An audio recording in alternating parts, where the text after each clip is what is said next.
لا حول ولا قوة إلا بالله العلي العظيم. حسبنا الله ونعم الوكيل، نعم المولى ونعم النصير. أعوذ بالله السميع العليم من الشيطان اللعين الرجيم. بسم الله الرحمن الرحيم. الحمد لله الذي لم يتخذ صاحبة ولا ولدا ولم يكن له شريك في الملك ولم يكن له ولي من الذل وكبره تكبيرا.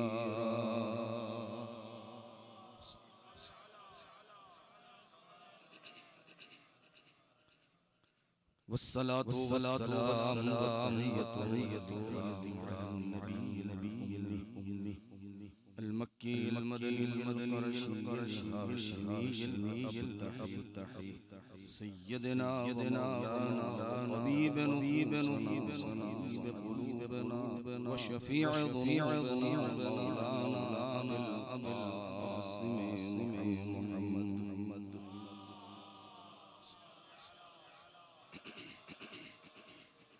وعلى أهل بيته الطيبين المعصومين الذين أذهب الله عنهم الرجس وطهرهم تطهيرا.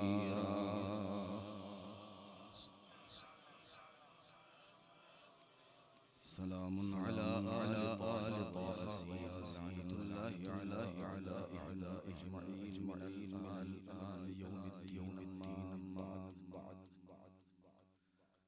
فقد قالت سيدتنا جوهرة القدسية الفاطمة الزهراء البطول العذراء سلام الله عليها. أيها الناس اعلموا أن فاطمة صلوات الله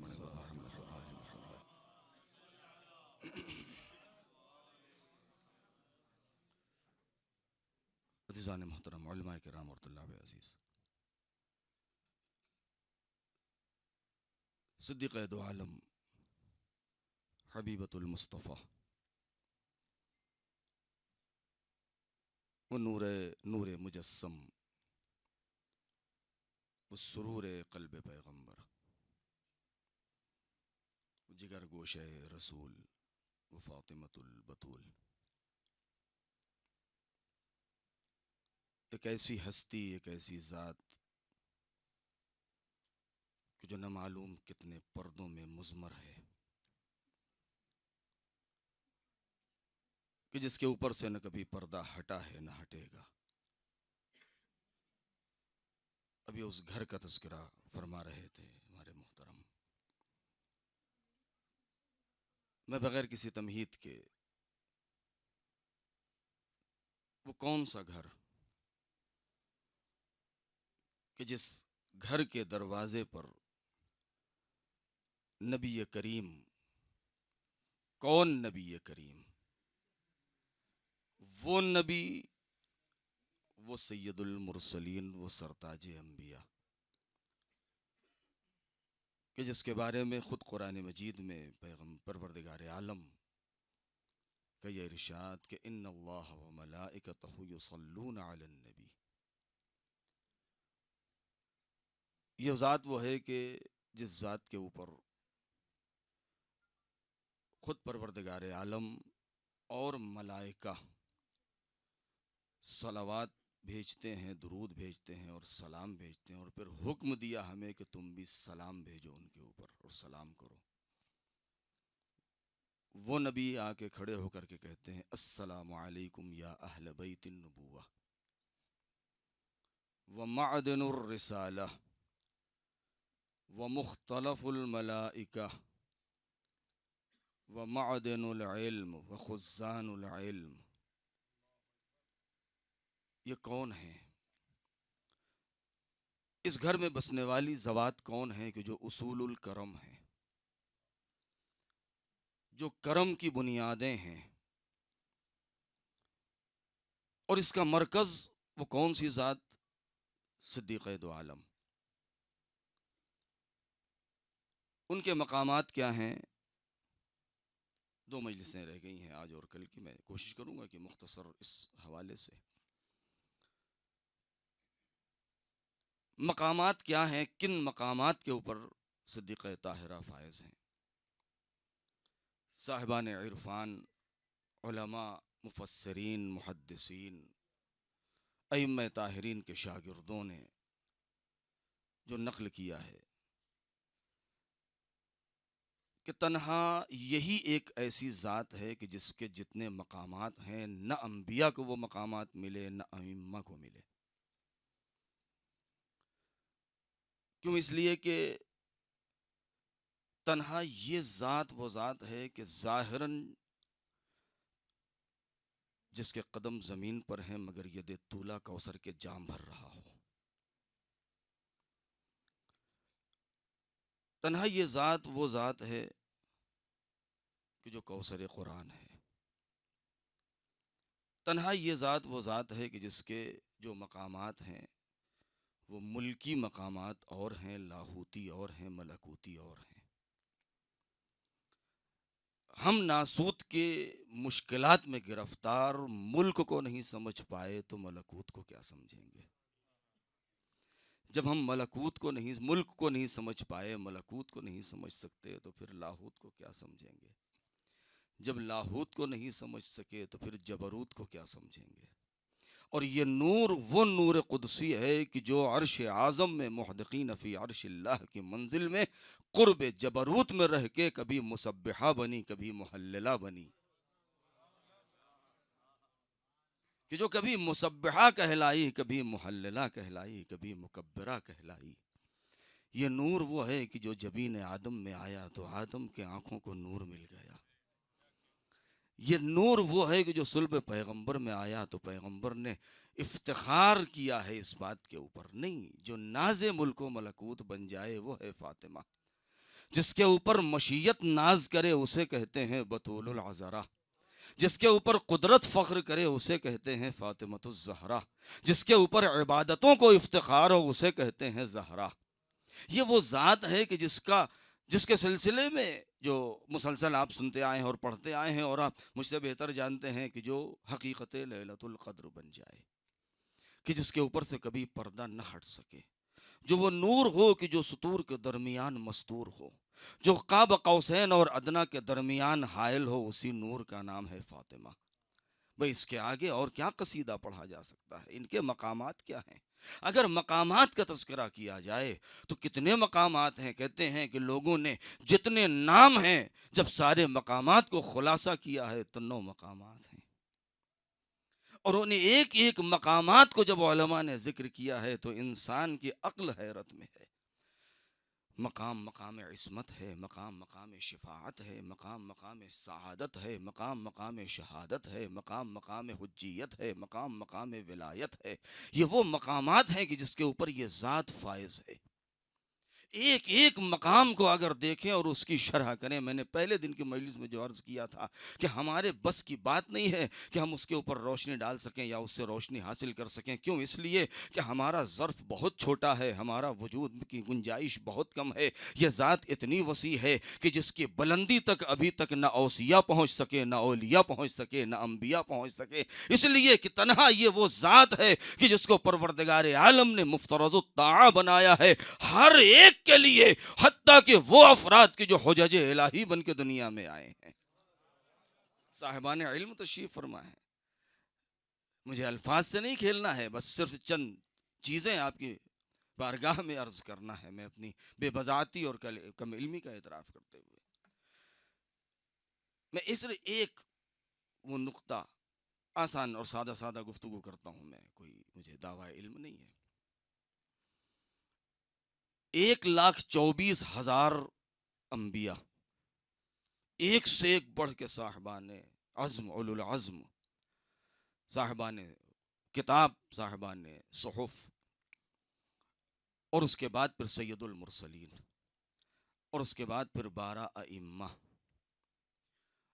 اس زمانے کا اگر ہم اور آپ جائزہ لیں، جس زمانے میں صدیق دو عالم نے آنکھ کھولی ہے، تو وہ زمانہ کیسا تھا آپ بہتر جانتے ہیں، ہمارا قوم کا بچہ جانتا ہے، بتانے کی ضرورت نہیں ہے کہ اس زمانے میں عورتوں کا وقار کیا تھا، ان کی حیثیت کیا تھی، ان کا مقام کیا تھا۔ یعنی ایک ایسی شے بن کے رہ گئی تھی کہ خواتین کو ایک ذرہ بے نشاں اور ذرہ بے بضاعت سمجھا جاتا تھا۔ یعنی ہر شے سے گری ہوئی جو ذات تھی اس کا نام تھا عورت، اس کا نام تھا خاتون، کہ جہاں جس کا کوئی وقار نہیں تھا۔ اب آپ ذرا تصور کریں ایسے ماحول میں جہاں یہ صفوف مرداں کے درمیان، کہ جہاں پر ایک سے لے کر کے آدم ابو البشر سے لے کر کے خاتم النبیین تک، اور اس زمانے سے لے کر کے آج تک اور قیامت تک، جہاں پر سارے مرد افتخار کرتے رہیں، کوئی کہتا رہے ہمارے پاس سلطنت تھی، ہمارے پاس وجاہت تھی، ہمارے پاس حشمت تھی، ہمارے پاس تخت تھا، ہمارے پاس تاج تھا، کوئی کہے کہ ہمارے پاس تو خلافت تھی، ہمارے پاس تو نبوت تھی، ہمارے پاس تو رسالت تھی، کوئی کہے کہ ہمارے پاس تو امامت تھی،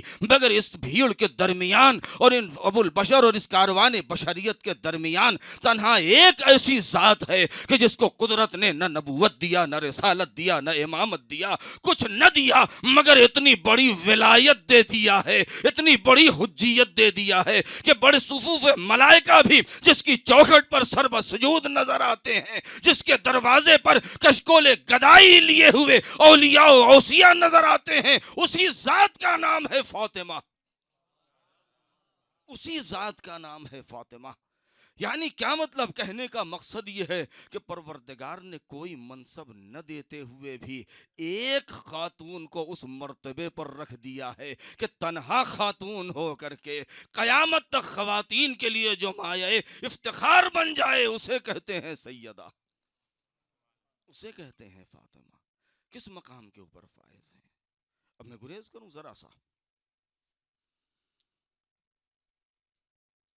اے میرے مالک، اے پروردگار، تو نے ہی اپنے حبیب کو منع کیا ہے، تو نے ہی اپنے حبیب سے کہا ہے قل لا اسألکم علیہ اجرا، کہ ہمیں اجر رسالت نہیں چاہیے، ہمیں کوئی اجر نہیں چاہیے۔ تو نے منع کیا ہے کہ انسانوں سے آپ ہرگز نہ مطالبہ کیجئے گا، نہ اگر وہ دینا چاہیں تو قبول کیجئے گا بعنوان اجرت۔ اگر اجرت ہے تو کیا ہے؟ قرابت داروں سے اور اہل بیت سے محبت، لیکن تو ہی سب سے پہلے اجر دے رہا ہے۔ میں توجہ چاہتا ہوں کہ تو ہی سب سے پہلے اجر دے رہا ہے اور سب سے عظیم اجر دے رہا ہے۔ کون سی منزل تھی، وہ کون سا سما تھا، وہ کون سا وقت تھا کہ جب قلب نازنین پیغمبر پر ٹیس پہنچی تھی اور ایک مرتبہ قدرت نے آواز دی تھی وَلَسَوْفَ يُعْطِيكَ رَبُّكَ فَتَرْضَىٰ، اے میرے حبیب، اے میرے حبیب، اے میرے پیغمبر، اے میرے رسول، اے مزمل، اے مدثر، اے طٰہٰ، اے یاسین، اے میرے پیارے، اے میرے عاشق، اے میرے معشوق، اے میرے حبیب، اے میرے محبوب، اے میرے حامد، اے میرے محمود، آپ گھبرا کیوں رہے ہیں؟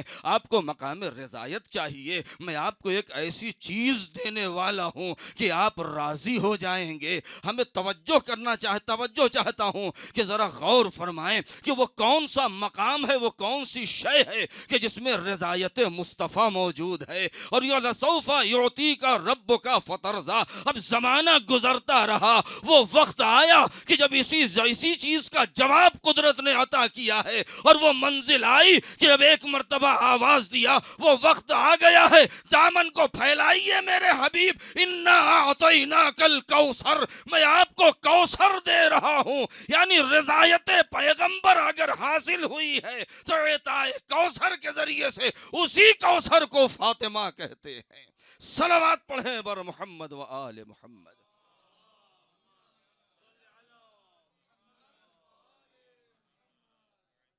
کون سے مقامات ہیں، کون سے مناقب ہیں، کون سے فضائل ہیں اس ذات کے لیے؟ میں آج اس انداز سے گفتگو نہیں کرنا چاہتا ہوں۔ میں نے ایک دن یہ جملہ کہا تھا کہ عظیم ترین جو ذات ہے اس پوری کائنات میں، وہ صدیقہ طاہرہ کی ذات ہے۔ اگر یہ بات کہی جائے تو مبالغہ نہیں ہے اس حدیث کی روشنی میں، لولاک لما خلقت الافلاک، سب نے اس کو نقل کیا ہے، طرفین نے، فریقین نے۔ اے حبیب آپ نہ ہوتے تو افلاک نہ ہوتے، لولا علی لما خلقتک۔ ہمیں یہاں پر علت وجودی سے بحث نہیں ہے. ہم یہ نہیں کہہ سکتے ہیں کہ آپ تسلسل علل میں جائیں اور معالل اور علل کو تلاش کریں اور اس نقطے تک پہنچے. نہیں. لولا فاطمہ لما خلقتکما. یعنی کیا مطلب ہے؟ یعنی نقطۂ دائرۃ الوجود ذات پیغمبر ہے، اور نقطۂ دائرہ وجود ذات پیغمبر نقطۂ نور فاطمہ ہے. یعنی اس کا مطلب یہ ہے کہ وہ نقطہ رکھ کے جب سرکل کھینچا گیا ہے پرکار، اور وہ سرکل بنا ہے پورا کہکشان وجود میں آئی ہے، تو وہ نقطہ اصلی کا نام ہے محمد. اور اسی نور محمد کا جب سرکل کھینچا گیا ہے تو اسی نقطہ اول کہ جہاں پر پن کے پرکار کے پن کو گاڑ کے اس سرکل کو کھینچا ہے، اسی ذات کا نام ہے فاطمہ. اسی ذات کا نام ہے فاطمہ. یعنی اتنی اس عظیم ہستی. اب اگر یہ کہا جائے کہ انا انزلناہ فی لیلۃ القدر وما ادراک ما لیلۃ القدر، ساری چیزوں کو حذف کر دیا جائے. ہم تصرف قرآن کی آیتوں میں نہیں کرنا چاہتے ہیں، لیکن اگر اس سے اقتباس کرتے ہوئے اور کچھ اخذ اور حاصل کرتے ہوئے اگر جملہ کہا جائے کہ تو یہ غلط نہیں ہوگا کہ وما ادراک ما الفاطمہ، کہ تم کیا جانو کہ فاطمہ کیا ہے. بھئی یہ چند فضائل اور چند اس کے الفاظ اور جملے تھے کہ جو میں اس مقدس ہستی کی بارگاہ میں عرض کرنا چاہ رہا تھا. اب آئیں اس ظرف کو دیکھیں کہ اتنا عظیم انعام قدرت نے دیا ہے نبی کو. تو نبی کی زندگی میں جو آنے والی تھیں کتنی تھیں؟ کئی تھیں. مگر یہ نور کسی اور کی آغوش میں نہیں ڈالا، کسی اور کو عطا نہیں کیا. بہت ساری تھیں، کسی کی بھی آغوش میں ڈال دیتا قدرت، لیکن نہیں. آغوش خدیجہ کا انتخاب، آغوش خدیجۃ الکبریٰ کا انتخاب کیوں ہوا ہے؟ دیکھیے قدرت اگر ابتدا سے ہم اور آپ غور کریں اس چیز کو اور تاریخ پر نظر ڈالیں تو بالکل بات واضح ہے. دیکھیں جناب خدیجۃ الکبریٰ سلام اللہ علیہ کے جو فضائل اور جو مناقب ہیں وہ اپنی جگہ ہیں، بہت سارے ہیں، اور ہم سمجھ بھی نہیں پاتے ہیں. اور مورخ نے اور تاریخ نے جو خیانت کی ہے وہ سب سے بڑی وہ یہی ہے کہ ان کے فضائل اور ان کے مناقب کو چھپایا ہے، حد سے زیادہ اس کو ختم کرنے کی کوشش کی ہے. لیکن آج بھی اس جادہ رسالت اور جادہ ہستی اور حق و حقانیت اور صدق و صفا کے اوپر جو نقوش خدیجۃ الکبریٰ نے ابھارے ہیں، نو مل کے نہیں مٹا سکی ہیں. جو نقوش انہوں نے ابھارے ہیں وہ نو نے مل کے اس کو مٹانا چاہا مگر مٹا نہیں پائی ہیں. کیوں؟ اس لیے کہ قدرت نے بھی کچھ دیکھا. میں نے وہ جملہ کہا تھا کہ حل جزاء الاحسان الا الاحسان. اب ہمیں دیکھنا یہ ہوگا کہ خدیجۃ الکبریٰ نے احسان کیا کیا تھا. آپ حضرات وہاں موجود تھے غالباً، وہاں کی اس آخری مجلس میں نے یہ جملہ کہا تھا کہ حل جزاء الاحسان الا الاحسان، کہ اگر یہ دیکھنا ہے کہ اسلام اور شریعت اور دین اور حقانیت اور انسانیت کا خادم کون ہے اور خائن کون ہے تو کہیں دور جانے کی ضرورت نہیں ہے. صرف اتنا دیکھ لینا کافی ہوگا. ہمیں یہ دیکھنا ہوگا کہ اسلام سے پہلے بوریا نشین کون تھا اور بعد میں کاخ نشین کون ہو گیا، اور پہلے قصر نشین کون تھا اور بعد میں خاک نشین کون ہو گیا. اگر ہم نے اس معیار کو سمجھ لیا تو سارے پردے نگاہوں سے ہٹ جائیں گے، حقیقت ہمارے سامنے واضح ہو جائے گی. ہم نے ان سارے چہروں کو دیکھا ہے، ان سارے مکانوں کو دیکھا ہے، ان سارے مکینوں کو دیکھا ہے جو پہلے ایک ایک لقمہ روٹی کے لیے ترس رہے تھے، اور بعد میں جب جنازہ اٹھا ہے تو محلوں سے نکل رہا ہے. مگر وہ ملیکۃ العرب کہ جس کے آنگن میں کنیزیں ٹہلا کرتی تھی، غلاموں کی قطاریں تھی، جب اس کا جنازہ اٹھ رہا ہے تو ایسے گھر سے جہاں بوریے کا پردہ پڑا ہوا ہے. صلوات پڑھیں بر محمد و آل محمد.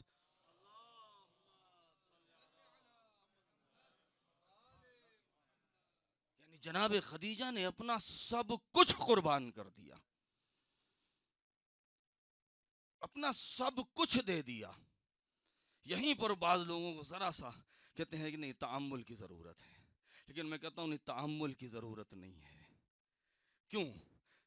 میں نے یہ جملہ کئی مرتبہ کہا کہ جناب خدیجہ نے اپنا سب کچھ دے دیا ہے راہ خدا میں، تو پروردگار نے اپنا سب کچھ ڈال دیا ہے خدیجہ کی آغوش میں۔ اب یہ نہ کہیں کہ تحمل کریں، خدا نے اپنا سب کچھ کیوں؟ اس لیے کہ خدا کا سب کچھ سیدہ ہی تو ہیں، اس لیے کہ خدا کا سب کچھ فاطمہ ہی تو ہیں، اس لیے کہ خالق اور خالق کے بعد وہ مخلوق، وہ نور اول سیدہ ہی تو ہیں، وہ رازق اور رازق کے بعد مرزوق اور وہ نور اول سیدہ ہی تو ہیں، وہ عابد ہے، وہ معبود ہے، اور یہ عابد اور جس نے سب سے پہلے تسبیح کی ہے وہ سیدہ ہی تو ہیں۔ وہ اگر ہم اس میدان میں جائیں تو غور کریں تو نہیں، اس نے اپنا سب کچھ دے دیا ہے۔ میں نے کہا تھا کہ یہ دو آغوش، ایک آیت دوسرے آیت کی تفسیر کرتی ہے قرآن میں۔ ایک آیت الم یجد کا یتیما فآوا ووجدک عائلا فاغنا، یہ دونوں چیزیں ہیں۔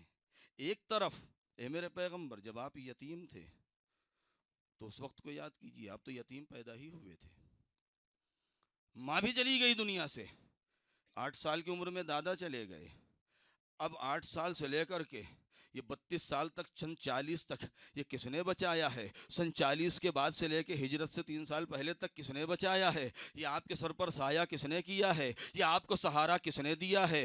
دشمنوں کی گزن سے آپ کی حفاظت کس نے کی ہے؟ یہ جس نے بھی آپ کی حفاظت کی ہے، نہیں، جس نے بھی آپ کی حفاظت کی ہے ہم اس کو بھی لاجواب نہیں چھوڑیں گے، ہم اس کو بھی اجر دیں گے۔ آپ یتیم تھے، آپ کے سر پر میں نے سائے کا انتظام کیا ہے، اور جب آپ تنگ دست تھے اور راہ اسلام میں مال خرچ کرنے کی ضرورت آئی تھی تو ہم نے آپ کو غنی بنایا تھا۔ اب تاریخ میں جا کے دیکھیں کہ سر پر دست شفقت کس نے رکھا تھا، اپنا مال لٹایا کس نے تھا؟ یہی دو وہ ہستیاں تھیں کہ جنہوں نے پیغمبر کے اوپر اپنا سب کچھ لٹایا تھا، تو خدا نے بھی اپنے سب کچھ دو حصوں میں تقسیم کر کے آدھا حصہ خدیجہ کی گود میں کوثر کی شکل میں ڈالا، آدھا حصہ فاطمہ بنت حسد کی گود میں ساقی کوثر کی شکل میں ڈال دیا۔ مرج البحرین یلتقیان۔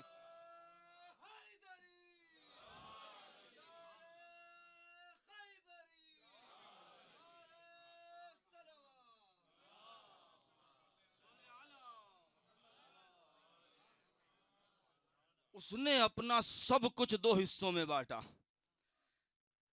هل جزاء الاحسان الا الاحسان، آدھا حصہ کوثر کی شکل میں خدیجہ کی گود میں اونڈیلا، اور آدھا حصہ فاطمہ بنت اسد کی گود میں ساقی کوثر کی شکل میں ڈالا۔ اب کوثر ہیں اور ساقی کوثر ہیں۔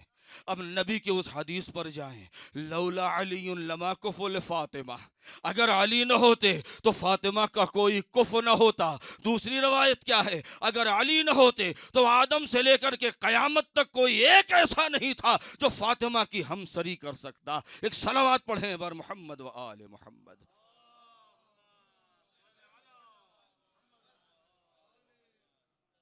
وَلَسَوْفَ يُعْطِيكَ رَبُّكَ فَتَرْضَى، میں ایسی چیز آپ کو دوں گا کہ آپ راضی ہو جائیں، اور پھر ایسی چیز دیا کہ پیغمبر راضی ہیں۔ اور کیسے راضی ہیں؟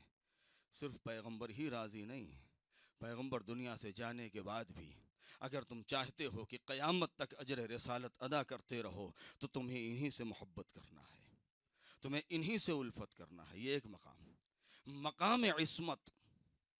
مجھے مقامات کے اوپر گفتگو نہیں کرنا ہے، وقت نہیں ہے، کبھی انشاءاللہ یہ کئی اشروں کا موضوع ہے۔ یہ مقام عصمت، عصمت کبریٰ کی منزل پر فائز ہیں۔ کون سی عصمت کبریٰ؟ میں نے کسی مجلس میں عرض کیا تھا، آپ صاحبان تحقیق ہیں، آپ جانتے ہیں کیا عصمت مجبوری کا نام ہے؟ یہ علم کلام میں پوری ایک بحث ہے، لیکن صدیقہ طاہرہ نے، اور صدیقہ طاہرہ کے بعد جناب فاطمہ زہرا کی جو بھی مثال تھی اور جو لاسانی تھی، ان کی ثانی نے، جناب زینب نے ایسا کردار پیش کیا ہے کہ لکھنے والوں کے قلم کو تھام لیا کہ خبردار عصمت کو مجبوری کا نام نہ دینا۔ عصمت نفس کی پاکیزگی کا نام ہے، کردار کی بلندی کا نام ہے۔ اور کیسی صاحب عصمت اور عصمت کبریٰ ہیں سیدہ، کہ جس کے دروازے پر ملائکہ کی رفت و آمد ہے۔ اس دن پرسوں کی مجلس میں نے ایک جملہ کہا تھا، میں چاہتا ہوں کہ اس سے ذرا سا اس سے میں متصل ہو جاؤں۔ جبرائیل سید الملائکہ، نبی کہتے ہیں نا محبت وحی مختلف الملائکہ، کہ ملائکہ آتے جاتے ہیں، ملائکہ اپنی عبادت میں مجبور ہیں. جب مجبور ہیں تب دو ہی صورتیں ہو سکتی ہیں، کہ اب جب ملائکہ در سیدہ پر آئیں گے تو اس کی دو ہی صورتیں ہوں گی، یا تو حکم پروردگار سے آئیں گے یا اذن پروردگار سے آئیں گے. بہت توجہ چاہتا ہوں میں. حکم کی صورت میں منشا حاکم کا ہوگا، مقصد حاکم کا ہوگا، اصل مطلب وہ جانتا ہوگا کہ ہم کیوں حکم دے رہے ہیں، کیوں بھیج رہے ہیں. یہاں پر مامور کو پوچھنے کا وقت نہیں ہے اور پوچھنے کی اجازت نہیں ہے. اس نے کہہ دیا سجدہ کر، ہمیں سجدہ کرنا ہے، ہمیں پوچھنا نہیں ہے اے میرے مالک بتا کہ میں اپنی پیشانی کیوں جھکاؤں. اگر یہ حکم ہے تو منشا اور مقصد حاکم کا ہوتا ہے. اب یہاں پر ہمیں نہیں معلوم کہ مقصد کیا تھا پروردگار عالم کا، کہ ملائکہ کو کہہ رہا ہے اے فرشتوں اپنی تسبیح و تحلیل چھوڑو اور جاؤ در سیدہ پر حاضری دو. ایک منزل. اگر حکم ہے تو منشا حاکم کا ہوگا، مقصد حاکم جانتا ہوگا. اگر اجازت سے ہے تو اس کا مطلب یہ ہے کہ منشا جو اجازت لے رہا ہے وہ جانتا ہے، مقصد وہ جانتا ہے. اب یہاں پر دونوں چیزیں بھی ہو سکتی ہیں، حاکم کی طرف سے حکم بھی ہو سکتا ہے، فرشتوں کی طرف سے اجازت بھی مانگی جا سکتی ہے. میں نے اس دن جملہ کہا تھا کہ آخر اجازت کی ضرورت کیوں پڑی؟ بھائی فرشتے جب تسبیح و تحلیل کر رہے ہیں اور وہ اپنے کام میں مصروف ہیں تو پھر ان کو کیوں کس بات کی ضرورت ہے کہ وہ اجازت مانگے؟ اے میرے پروردگار کیا تجھے اجازت، تیری اجازت ہے کہ ہم در سیدہ پر چلے جائیں؟ کوئی آ کے کہہ رہا ہے اے میرے مالک اجازت دے دے ہم جا کے حسنین کو لوری سنا دیں. کوئی کہہ رہا ہے ہم جا کے چکی چلا دیں. کوئی کہہ رہا ہے ہم ان کا جھولا جھلا دیں. کوئی کہہ رہا ہے کہ ہم آنگن میں جھاڑو لگا دیں. کوئی کہہ رہا ہے ہم سیدہ کے ساتھ میں تکبیر کی آواز بلند کر لیں. کیونکہ رسول کی حدیث یہ ہے کہ رسول یہ فرماتے ہیں کہ جب میری بیٹی فاطمہ مصلی عبادت پر کھڑی ہوتی ہے تو 70,000 فرشتے آتے ہیں آسمان سے اور یک وقت ایک زبان ہو کر کے اس آیت کی تلاوت کرتے ہیں کہ یا مریم ان اللہ اصطفاک وطہرک واصطفاک علی نساء العالمین. یعنی جو بار بار جس کے طہارت کی گواہی دی جائے اسے فاطمہ کہتے ہیں، اسے فاطمہ کہتے ہیں. یہ کون سے مقامات ہیں؟ کیا دنیا میں کوئی ہے جو اس مقامات کو سمجھ سکے یا کسی کا ذہن وہاں تک پہنچ سکے؟ تو فرشتے اگر اجازت مانگ رہے ہیں تو کیوں مانگ رہے ہیں؟ اے میرے مالک مجھے دہلیز سیدہ تک جانے کی اجازت مل جائے. کیوں؟ اس لیے کہ میں نے پرسوں کی مجلس میں یہ جملہ کہا تھا، عرض کیا تھا. کیوں؟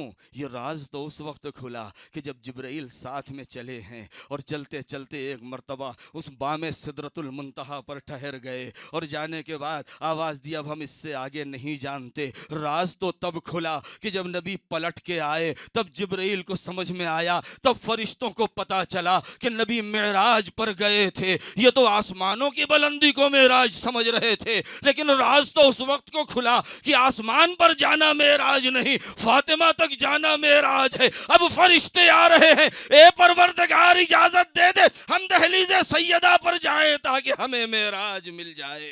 صلوات پڑھیں بر محمد و آل محمد.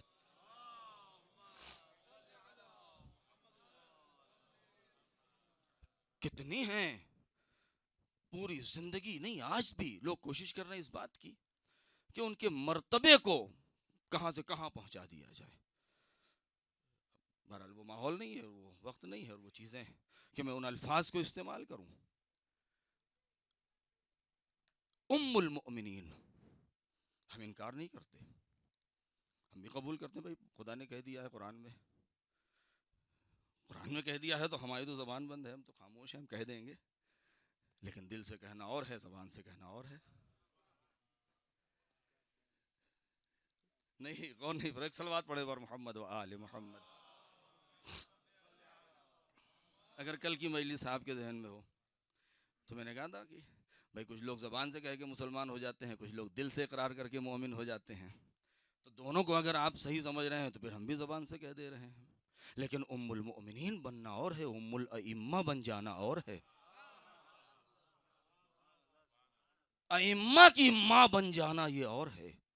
کون سا مقام ہے کہ جہاں پر سلسلہ جناب خدیجۃ الکبریٰ میں امامتوں کا سلسلہ ہے، امامتوں کا سلسلہ ہے.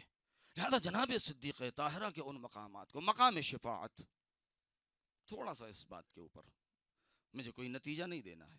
شفاعت کسے کہتے ہیں؟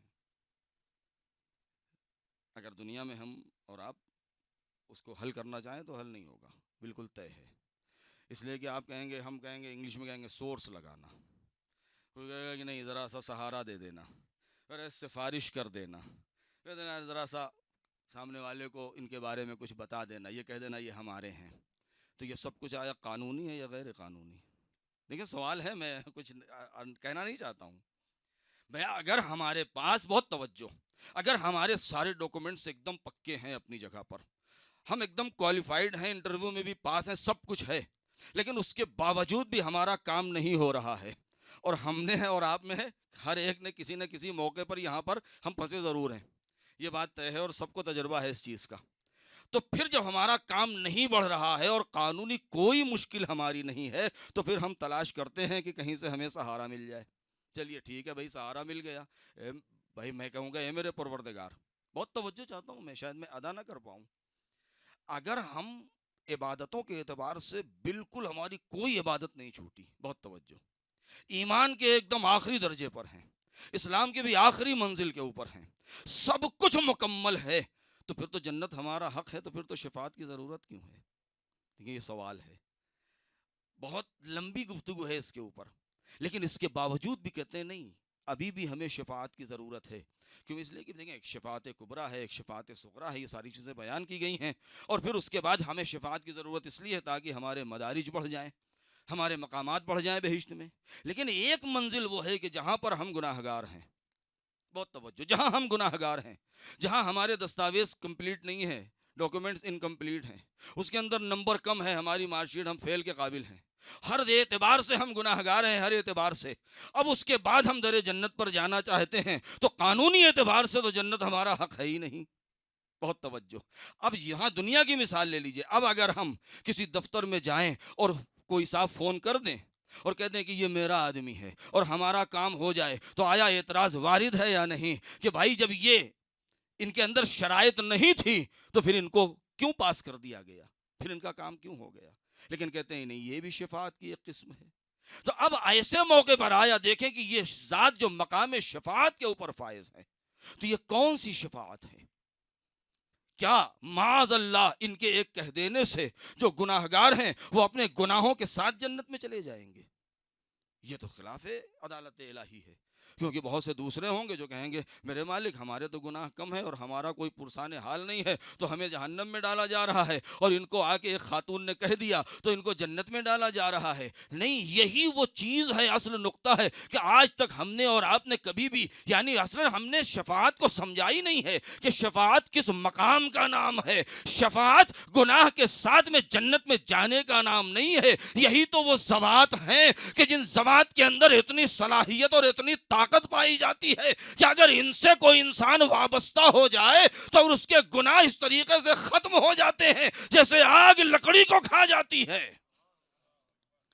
یہ میں نے بہت آسانی سے ایک بچوں کے لیے ایک مثال دی ہے، ورنہ مقام شفاعت کے لیے جو علماء نے بیان کیا ہے، صاحبان عرفان نے بیان کیا ہے کہ خاتون جنت مقام شفاعت کبریٰ کے اوپر فائز ہیں، مقام شفاعت کبریٰ پر. یعنی جب رحمت الہی جوش مارے گی کہ پھر وہ 50,000 سال اور 70,000 سال لوگ میدان محشر میں کھڑے رہیں گے اور نوبت نہیں آئے گی، اور اس کے بعد لوگ انبیاء سے کہیں گے اور انبیاء پھر بڑے اپنے بڑوں سے کہیں گے، اور پھر وہ بڑے انبیاء سردار انبیاء سے کہیں گے، اور پھر سردار انبیاء اپنی بیٹی کے پاس آئیں گے اور پھر ان کی بیٹی تشریف لے آئیں گی، اور آنے کے بعد پھر وہ ایک سایہ ہوگا اور اس کے بعد پھر وہ پورے مراحل. تو یہ مقام شفاعت، تو یہ وہ جلالت فاطمی ہوگی جو روز محشر نظر آئے گی.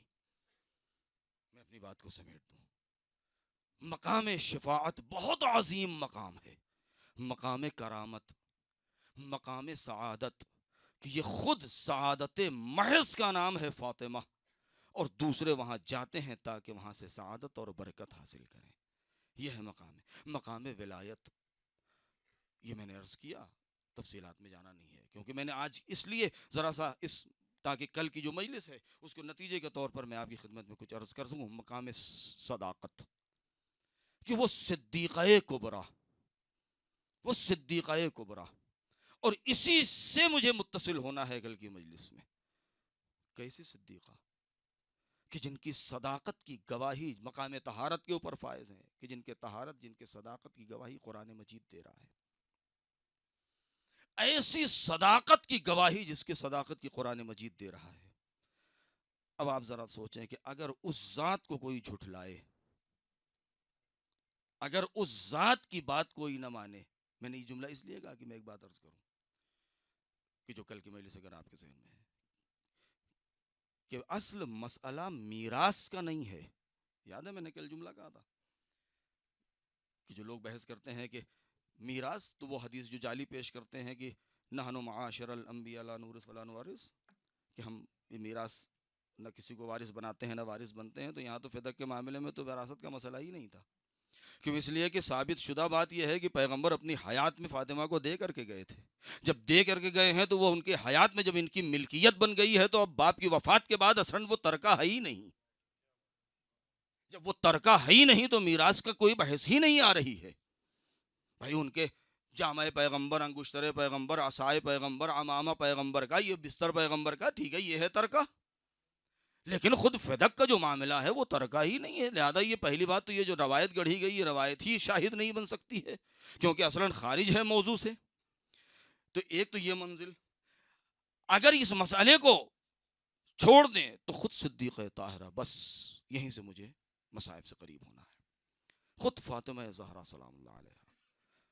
پیغمبر نے دو روایتیں ہمارے پاس ہیں، ایک امام باقر امام کاظم علیہ السلام سے، اور ایک خود مولا علی سے۔ وہ روایت آپ سنتے آئے ہیں۔ پہلی کیا ہے؟ لقد كانت علیہ السلام مفروضۃ الطاعۃ علی جمیع من خلق اللہ من الجن والانس والوحش والطیور والانبیاء والملائکہ۔ یہ ایک کہ یہ فاطمہ زہرا وہ ہیں کہ جن کو پروردگار نے مفترض الطاعہ بنایا ہے، ہر ایک کے اوپر اس کی اطاعت واجب ہے، چاہے وہ جن ہوں، چاہے وہ وحوش ہوں، چاہے وہ طیور ہوں، چاہے وہ ملائکہ ہوں، چاہے وہ انسان ہوں، چاہے وہ حیوان ہوں، چاہے وہ فرشتے ہوں، چاہے وہ انبیاء ہوں، ہر ایک۔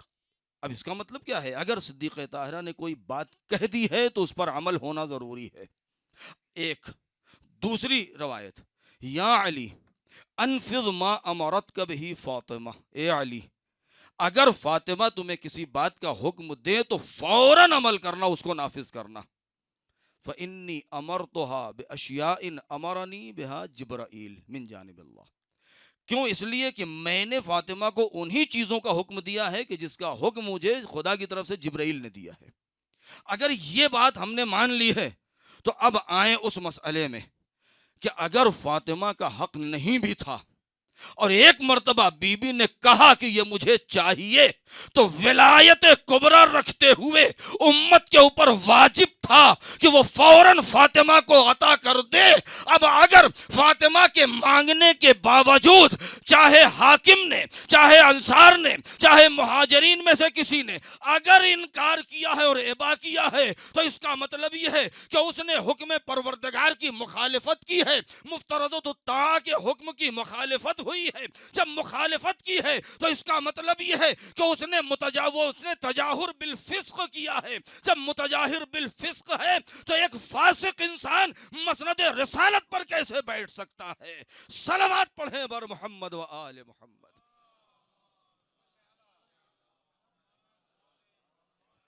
خود یہ انکار کرنا اور خود منع کر دینا، یعنی اگر بیوی نے مانگ لیا ہے تو واجب تھا دینا، بلکہ اگر سامنے والے کا بھی تھا تو بھی دے دینا تھا۔ یعنی اگر ہماری کوئی چیز تھی اور شہزادی نے کہہ دیا یہ مجھے دے دو، تو چون و چرا کی گنجائش نہیں تھی، فوراً دے دینا چاہیے تھا۔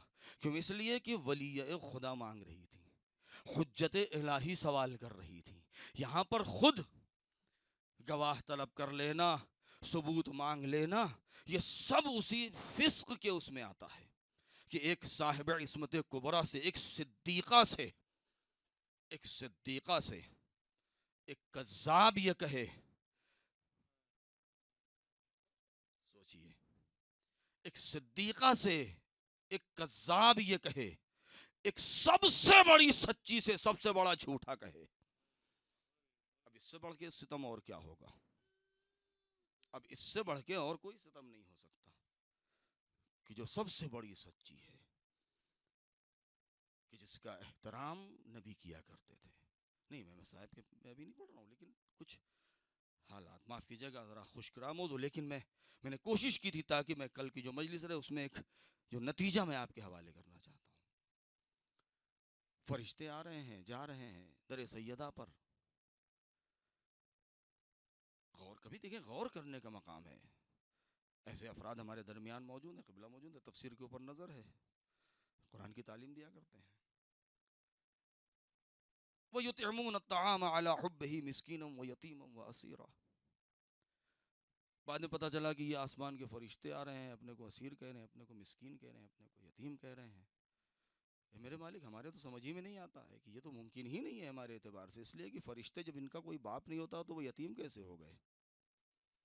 فرشتے ملائک جن کو کوئی گرفتار نہیں کر سکتا تو وہ اسیر کیسے ہو گئے؟ جب وہ کچھ کھاتے پیتے نہیں ہیں تو پھر وہ مسکین کیسے ہو گئے؟ لیکن الفاظ قرآن یہ ہیں.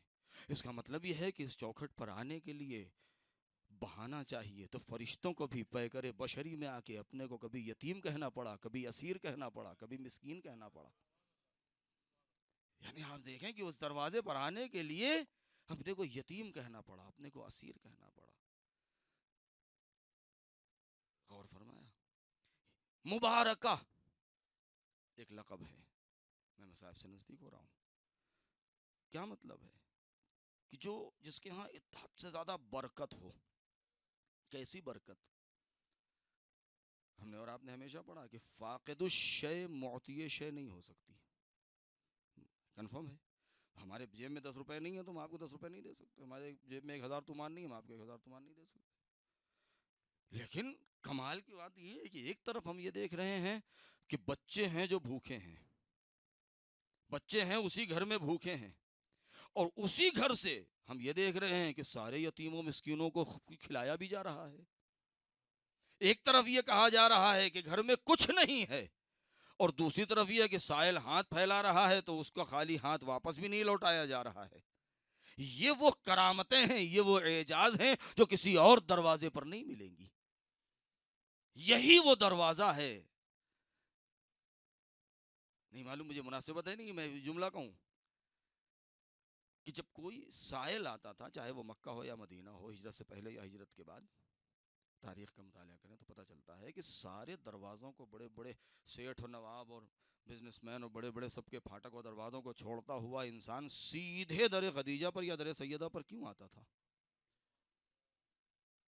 بھائی اگر ہم سے کہیں کہ آپ تکدی کیجئے، جا کے گداگری کیجئے، تو ہم کیا کریں گے؟ جو سب سے اچھا دروازہ ہوگا، اچھے پرنٹ والا، ہم تو وہیں جائیں گے کہ اچھا لگ رہا ہے، مالدار زیادہ ہے، ہو سکتا ہے یہاں بڑی نوٹ مل جائے.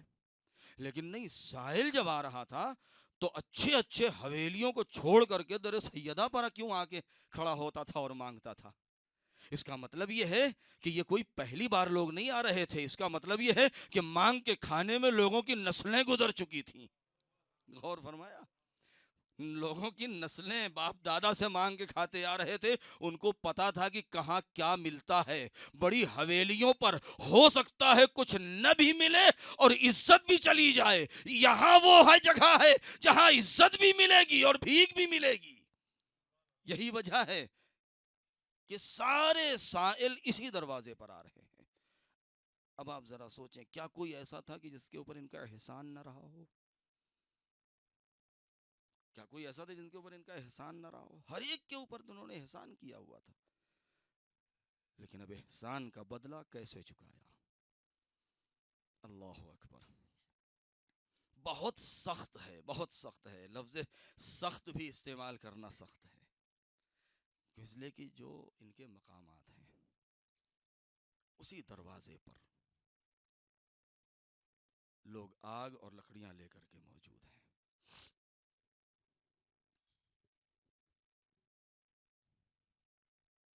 اندر سے آواز دی جا رہی ہے.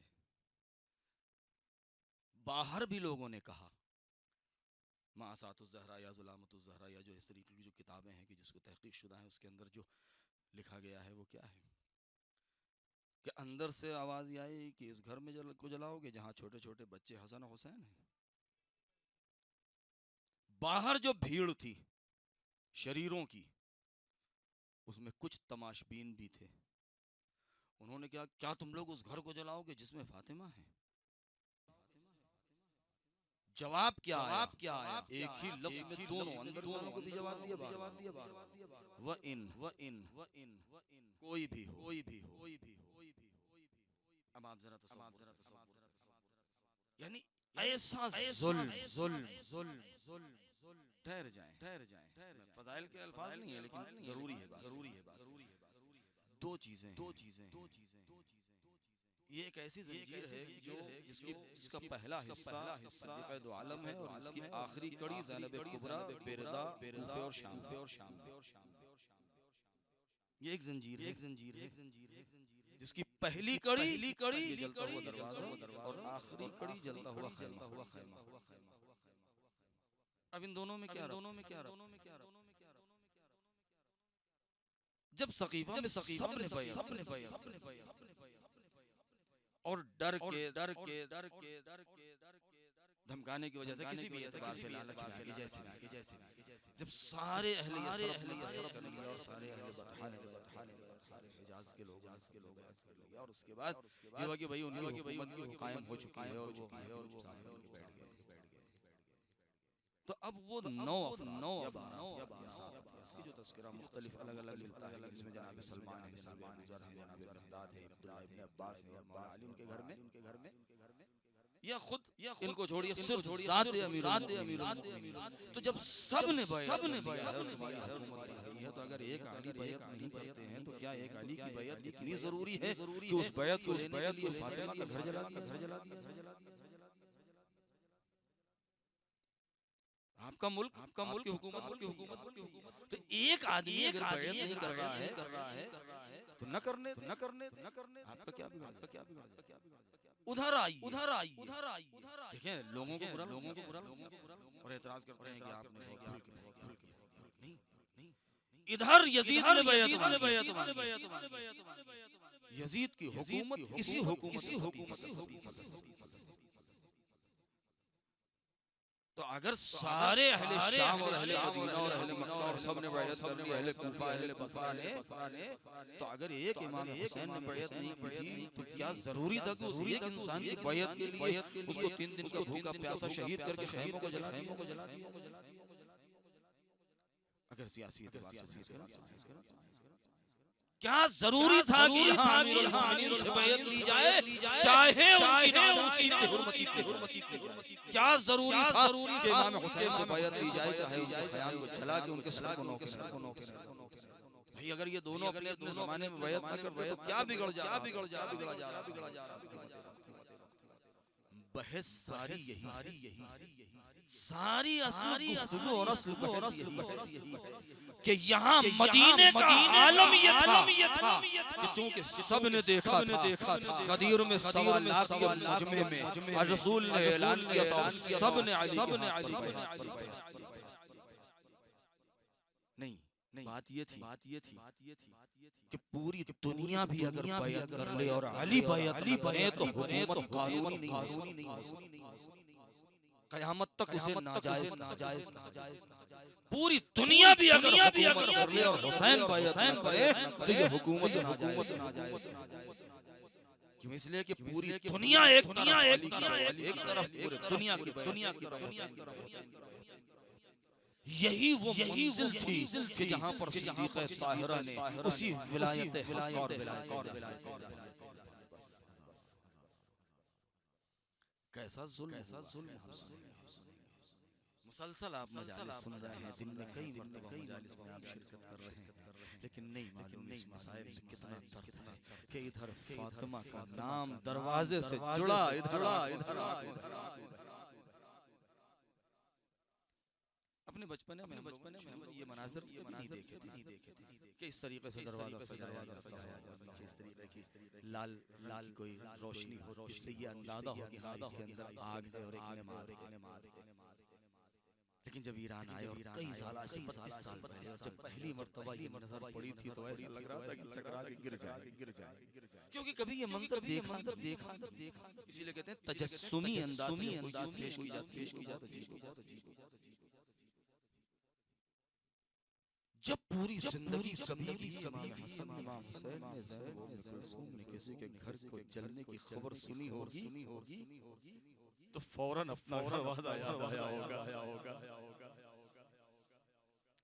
ازادارو مسلسل ہم اور آپ ایک ہی مسائل جو سن رہے ہیں، مگر بار بار یہ وہ اثر ہے جو محبت کا جو ہمارے دلوں میں قدرت نے ودیعت کر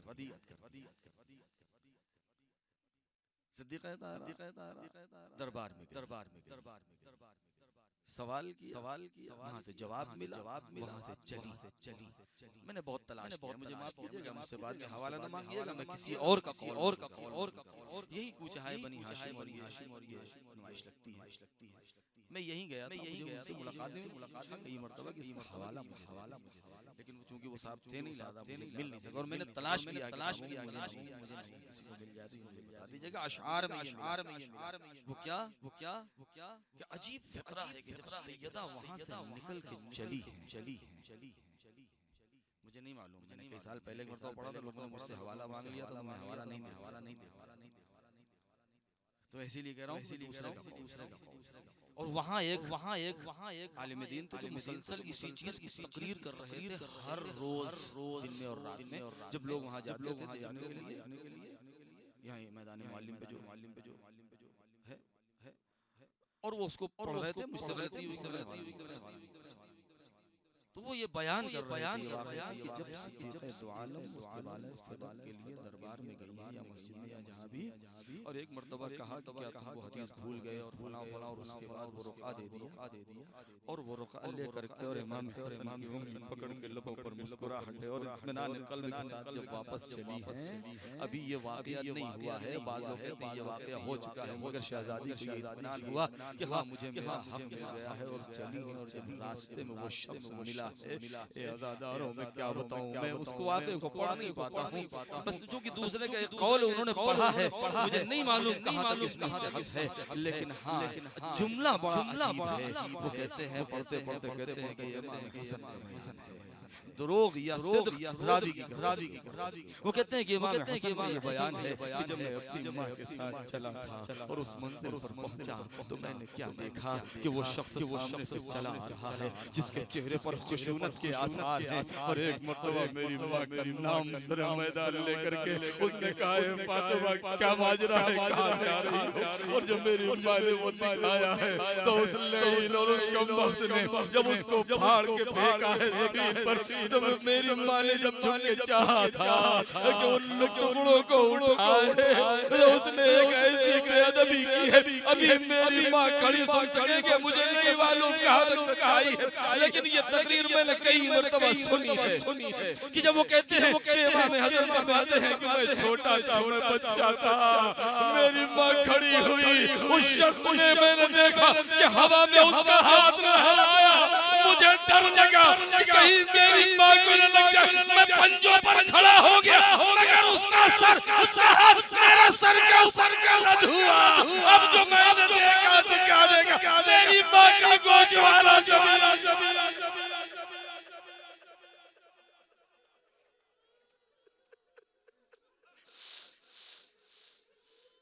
اجرکم علی اللہ، میں نے پڑھ تو دیا کیونکہ حوالہ آپ کو میں کہیں ملے تو مجھے ضرور بتائیے، بعید از قیاس نہیں ہے، یہ ہے امام حسن مجتبی دومی، گھر میں آئے اداس ہیں، میں مصائب کو اور مختصر اداس ہیں اپنے بچوں کو کیا جواب، میں نے اس دن ایک جملہ کہا تھا، آئیے مل کے دعا کریں، میرے مالک کبھی چھوٹے بچوں کے سامنے اس کی ماں پر کوئی ہاتھ نہ اٹھائے،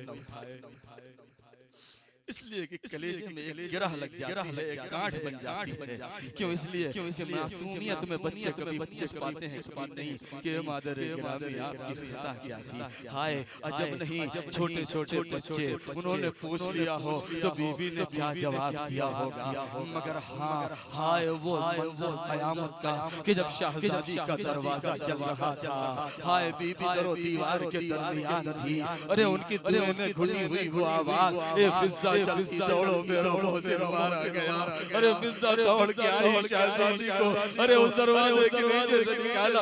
مختلف طریقے سے بیان کیا جاتا ہے کہ بعض میں یہ کہ در و دیوار کے درمیان آ گئی اور بعض میں یہ کہ ارے شہزادی گری ان کے اوپر دروازہ گرا. اجرکم علی بس یہ آخری رو لیجیے. ایک واقعے کی طرف اشارہ کرنا آپ بس میں کہوں گا اور آپ سمجھ جائیں. ایک 13 سال کا بچہ یاد ہے آپ کو شوق شہادت میں تڑپ رہا تھا یاد ہے نا شب عاشور جب اس کا نام نہیں لیا تڑپ گیا. یہ چچا کیا میرا نام نہیں ہے. سوال جواب دیا کہ موت میری نظر میں شہزادہ شیریں ہے. امام نے کیا کہا تھا اے بیٹا تیرا نام ہے. اس کے بعد ایک جملہ اور کہتا ہے لال تیرا ہے تیرے بھیا اصغر کا نام. اس کا ریاکشن کیا تھا اس کا عکس العمل کیا تھا رد عمل کیا تھا دھڑپ کے بچہ چچا کیا عشقیات رانا خیمے میں آ جائے گا. اے قاسم اے میرے مولا ارے آپ نے ابھی دیکھا نہیں تھا اور نہ دیکھیں گے. آپ نے سنا تھا کیا آپ نے سوچا تھا خالد کہ کیا عشقیات خیمے میں آ جائیں گے. ارے مدینہ ہوگا مدینہ تھا بی بی آتی سیدہ تھی زینب ام کلثوم. ارے وہ عشقیات رانا خیمے کے اندر ارے نہ معلوم کیا عالم تھا. علی کے گلے میری زبان سو زینب نے کیسے برداشت کیا ہوگا ام کلثوم نے کیسے دیکھا ہوگا حسن و حسین کو کیسے صبر.